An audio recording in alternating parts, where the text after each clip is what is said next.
Bom dia, galera, tudo bom com vocês? Hoje nós vamos conhecer palavras escritas com S e som de Z. Muitas palavras na nossa língua têm um som parecido ao serem pronunciadas, porém, na escrita elas mostram-se diferentes. Nesta aula de hoje, você irá conhecer palavras escritas com a letra S, mas que têm o som de Z. A letra S é uma consoante. Ela é utilizada entre as vogais e, em algumas situações, possui o som de Z. Vamos conhecer? Atencioso. Repita comigo. Atencioso. Muito bem. Casa. Repita comigo. Casa.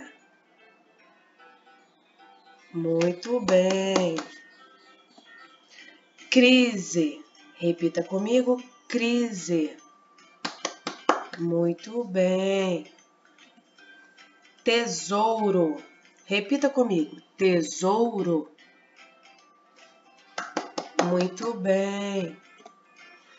Sorriso. Repita comigo. Sorriso. Muito bem. Vamos ao livro? Lá no nosso livrinho existem palavras terminadas em oso, osa, esa, isa, ose, ise, ase e ese. Vamos conhecer? Com oso, ansioso, presunçoso. Com osa, majestosa, glamourosa. Com esa, francesa, burguesa. Com isa, poetisa, pitoniza.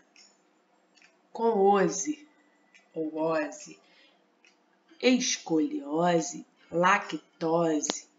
Com ise, crise e análise.